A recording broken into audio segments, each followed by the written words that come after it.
Well, he's part of the continuous call team and they're absolute legends of radio. Piggy and Big Man. I hear you got Paul Gallen on board there as well, mate. So the big stars are coming out.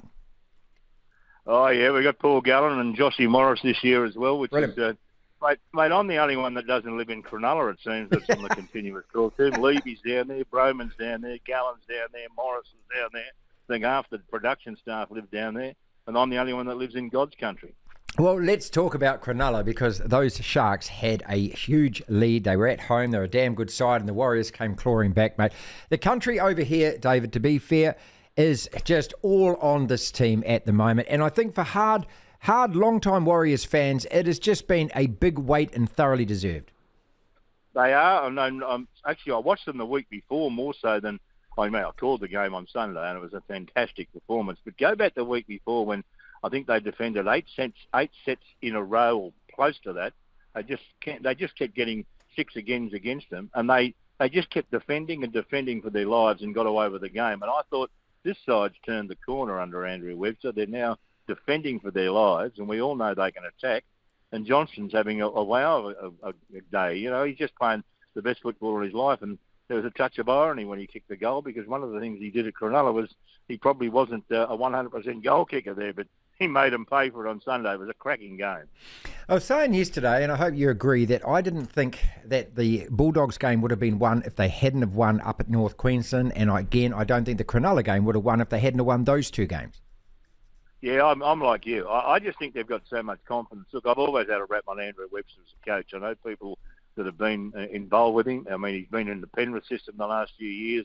And I'm just so happy that he's got a team that is listening to him because, yeah, you're right. The performance, defence, in all my time in footy, I mean, the teams that defend the best normally win the premiership. So if you can get your team to defend well, you've got a great chance of winning games. And the Warriors, as we all know, they've always had an ability to score points, but at the other end of the park where they often miss out. Well, I know they conceded 30 the other day before anyone starts laughing. But the fact is that when the pressure was on in the second half, their defence was outstanding, and that was the big thing. And they produced the goods. And I just think that you can sit back and say that you've got a team that's not only competitive, but it could create quite a few shocks as this season goes on, and perhaps even finish in the top four. David Morrow is with his continuous call team on the platform. I've got so many questions from that, but let's start with Andrew Webster. So what do you know about this guy, and can one man make a difference? Because it appears that is the case. Well, I just know that people that have been involved with him just said don't ever underestimate him. He's a quietly spoken man, but he achieves a lot, and he's very thorough, and that he gets the job done. He's been part of the Cleary-Serraldo group over at Penrith. Before that, of course, he had a little stint as the head coach at West Tigers. He's probably very happy he's not there at the moment. Yeah, right. And that is a basket case. Oh. But he's always had an enormous amount of respect from fellow coaches and players that have played with him. Everyone's always said this bloke's a first-grade coach. It's just a matter of when he gets the chance and the opportunity, and now he has. And so far, 5 rounds in, he's showing that he's got the class. And if he can mould the Warriors into a singular team, and we all know that's very difficult over the years for a number of reasons. If he can mould them into a team, as Cleary did and as Anderson did, they might be there, and they might be here come that first week in October as well. David, you talk with all your fellow, boys and girls on this commentary team and that, and you obviously talk a lot of league over the weekend. Was anyone genuinely predicting the Warriors to be 4-1 after 5 games, given the fact that the Roosters, Cowboys and Cronulla were 3 of those games? No one was, and that's a fair comment. I think everyone thought, the Warriors will finish bottom 4 because, they couldn't see where the improvement was going to come. Right. Because really, when you look at the playing staff and everything else, you think, well, where's the improvement coming? Well, the improvements come, I think, either in the players themselves. I heard Johnson talking, Sean the other day after the game, saying the thing is that we did a hell of a lot of work on the off-season. He said Webster had us doing something different, and he said everyone bought in, and it seems to be paying dividends. So whatever it was, even if it's just shaking hands with each other and getting to know each other, sometimes that's the most important thing, because you've got to rely on your mate in defence. You've got to do your job, but you've also got to hope that the bloke on the outside is doing the same thing. And when you get that going, it really, the team becomes a team. so often tries to let in because you don't trust the bloke on the outside or the bloke on the inside, but they're trusting. A bit hard early. I mean, they played against don't forget, that back line that they played against early on has been scoring tries hither and thither all year like that. And once they worked out how they can stop Qatar and Mulatalo scoring tries, basically with the centres getting caught short, they sorted themselves out. And all of a sudden, it wasn't working for the Cronulla side. Yeah, because, I mean, that edge defence, it was a real worry to start with, as is conceding points early and coming from behind. Look, it's like I follow a lot of round ball football as well. You can't keep winning games when you're 2-0 down and trying to come back. The emotion gets you through a number of times, but eventually it takes its toll. This Warriors side, above everything else, they've got to somehow learn to tighten up that start. Yep, there were a couple of teams I've forgotten. There was one last year that was it Canberra? Canberra kept losing. They kept leading at half time and then throwing it away in the second half. This year they found a way to throw it away for 80 minutes. But the thing is that you've seen sides over the years that come out and play brilliantly in the second half, and you say, well, maybe what they've got to do is play first half of football in the warm-up and then get ready. I don't know what it is. I don't know psychologically how a coach gets them up, but they'll know what the problem is. It's a matter of getting through their heads to get off to a good...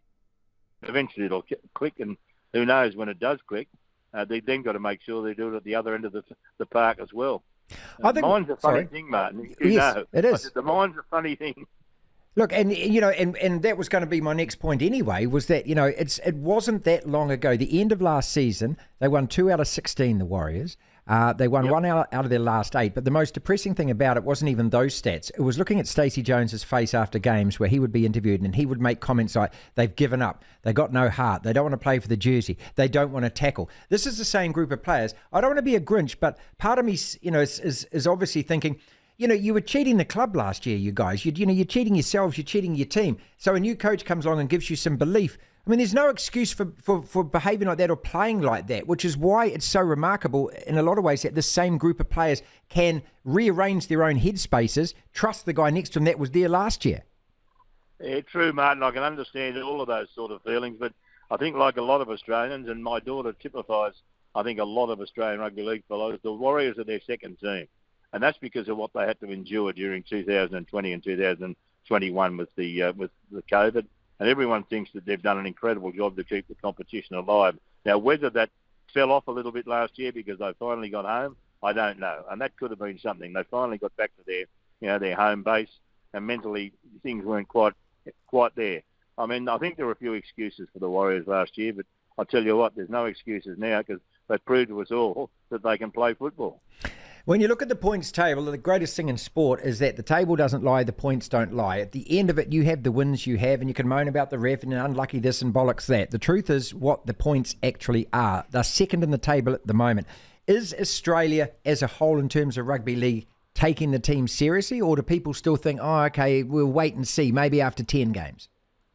Well, I think they'll say wait and see because the team at the top of the table, I reckon, is a wait and see job. I reckon they've got the softest draw of any team in the history of the competition. I think they've got 16 damn games at Suncorp, the Broncos, a game on the Gold Coast and a game on the Sunshine Coast. If they don't make the top 4, they're a failure. Right. Full stop, end of section, as far as I'm concerned. So the Warriors having to travel all the time, cross the Tasman, back across all the time. If they can get into the top 4, their performance is far superior to that of the Broncos. I mean, I'm not a fan of the Broncos, as most people know, because they have had a lot of things their way over the years. And this year I couldn't believe the draw when I saw it. I mean, why don't they just take Suncorp Stadium around the world and they can play out of it all the time? I mean, it's... it's crazy, isn't it? Because then they play the Dolphins. Hang on a second, that's the Dolphins' home game, but it's at your stadium. What?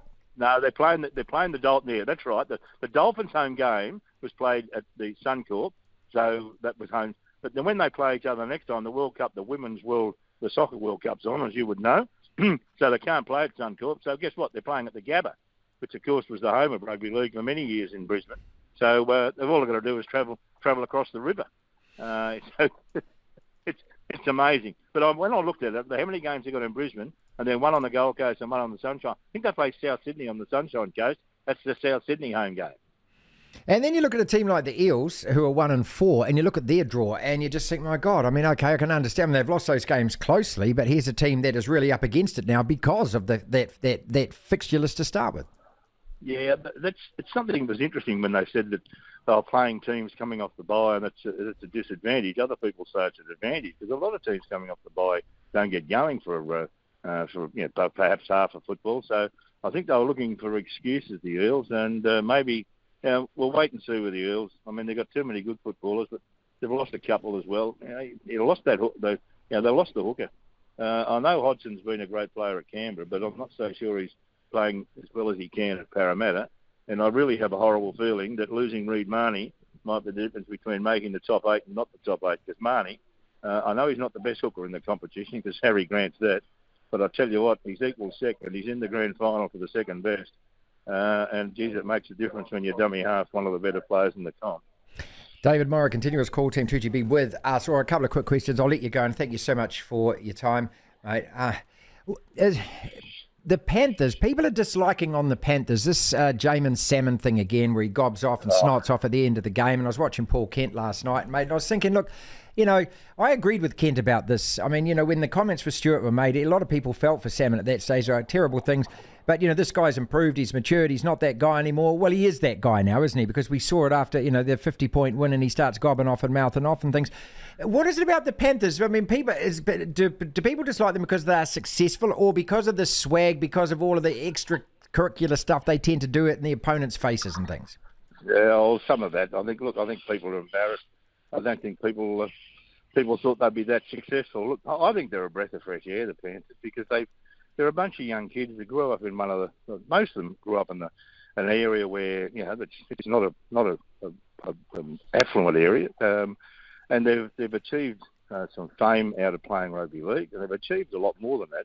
I think all of them have bought their parents' houses, and it's quite a good story if you look into it. And there's a jealousy factor there as well. Perhaps they do get carried away sometimes, but I often think they get carried away with enthusiasm. The Jamin Salmon and Ricky Stewart thing, I'm not sure. Look, I mean, not being privy to the whole thing. I mean, Jamin got very excitable the other day, but then Ricky did go off a little bit last year, and then you heard reasons for doing it, and then you thought, well, it was 12 years ago, Rick. He was only 12 when it happened. I mean, there's pros and cons. It doesn't matter which way you go, Martin. You can find people that are for and people that are against, but I just find that they play a brand of footy that's worth watching. Then they've got perhaps there's a few people that look into it. I mean, there are people that are Ricky supporters, and they will follow Ricky to the end. And I've got a huge rap on Ricky. I've known him a long, long time, and Ricky himself knows that he did the wrong thing, but perhaps Penrith should have put it to bed and not brought it up again. It's really Penrith's stupidity the other night. And I must admit, I'm not happy with Ivan with the way he went on. But then Ivan might have had a reason for doing it, and we don't know what it is. But it's silly because what's been brought out in the newspapers is bad for the game over one silly incident. Finally, let's go back to the Warriors then. Are the Warriors making the 8? Have you seen enough that says you can say yes right now that they have after 5 rounds? The Warriors are making the 8. Well, the big thing about them is they're committed in defence, and if you're committed in defence, you're a long way towards making the 8. And the other thing is that sides that win games early in the comp do hang on. Now look at the Dragons for the number of years when they went really well, led the comp after 15 and 16 rounds, often hang on to make the 8. Sometimes they didn't. But they're in the comp for a long time, but they normally lost 7 of their last 8. So that's what the Warriors have got to worry about. Get to State of Origin and see where they are. And then they've got advantages in State of Origin because I'm not sure. Just trying to think if they have anyone that will be playing State of Origin. I don't think so, no. Just off the top of my head, I don't think so. So, I mean, during that period, they'll have some advantages. And the advantages they'll have after State of Origin is that there will be teams with injuries, there'll be teams with resting players, and they'll get teams at a good time. So they can get their season. But if you get points early, if you bank points early, look at the Broncos and of course, the Melbourne Storm.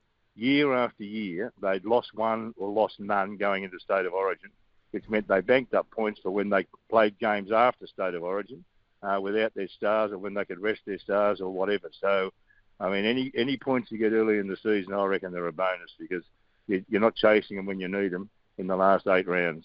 Oh, you're a good man. Thank you so much for spending so much time with us, David. Listeners love it. Just great to hear from you, Martin. It's great to talk to you.